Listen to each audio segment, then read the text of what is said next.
What's up, everybody, and welcome to Mike Meets, where I get to meet some of our awesome record holders and hear their stories. Today we have an absolute legend, Bob Wolff, the longest career as a sportscaster. He had his first broadcast in 1939. Keep an eye out for fun little nuggets like this one throughout the interview to learn more about this media icon. Let's meet Bob Wolff.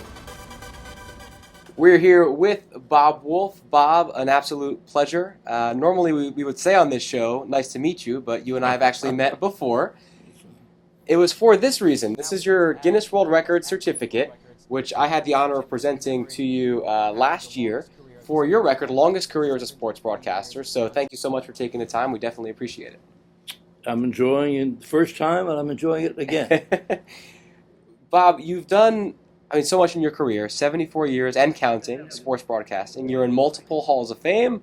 You've won every award pretty much known to man. What does the Guinness World Records acknowledgement mean to you?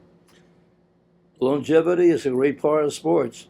I've been very, very lucky to keep going and doing something for a livelihood that I'd pay to do, which I don't feel like I'm cheating in that way, that they're paying me for it, but to me, to live a life where I go to work every day and think, boy, this is one of the greatest things that I've done day after day.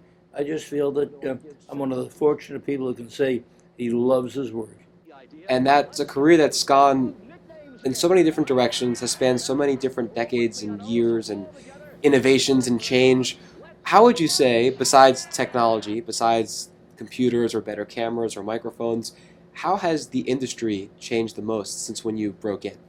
Well, in the beginning, the ball players were revered in everything that they did. And then pretty soon there was a journalistic change once they began to probe into the after the ball game life of some of these ball players and began doing best-selling books like Jim Bouton's Ball 4 and so forth. Yeah.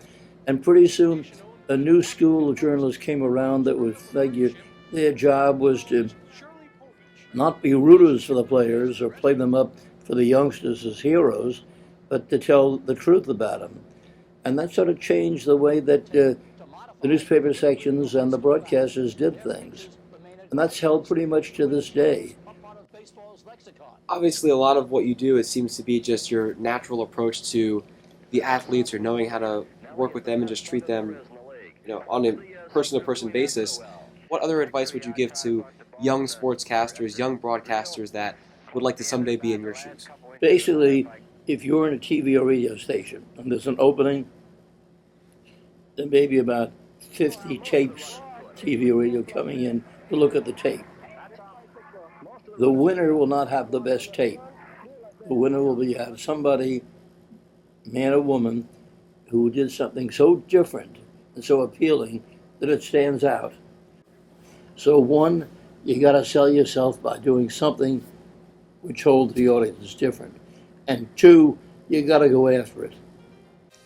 Is it that love? Is it that sort of just joy? Because you seem happy doing this. Is that what's driven you all these years? What's inspired you? I've been brought up on crowd roar. My life has changed in this way. I can think now, if it takes a minute and a half or 2 minutes to sing the national anthem, you put all those anthems together at the ballpark, I guess that's taken about 2 weeks of my life, just to stand for the anthem. But crowd roar is something that I live on.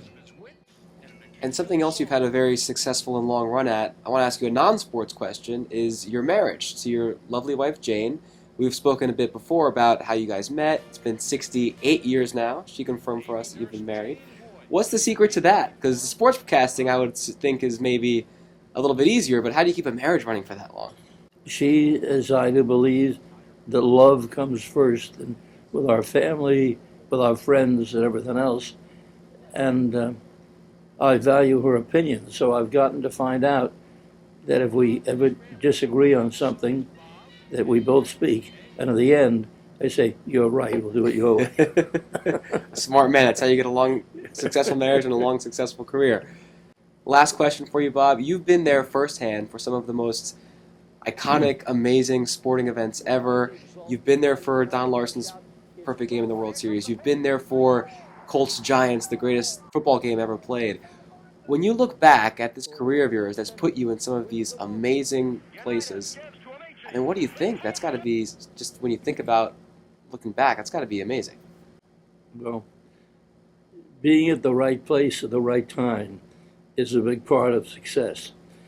And I can't say that I've met anybody who's been luckier than I have, just being there when it counts. From an ankle injury as a college baseball player at Duke to now a Guinness World Records achievement for a longest sportscasting career. Bob, may you continue to keep going strong, and we are here the entire way at Guinness World Records to make sure that this certificate keeps getting updated for you as your career keeps moving along. Thank you very much, and thank you fans for watching. This is Bob Wolff, Mike Janela. We'll catch you next time on Mike Meets.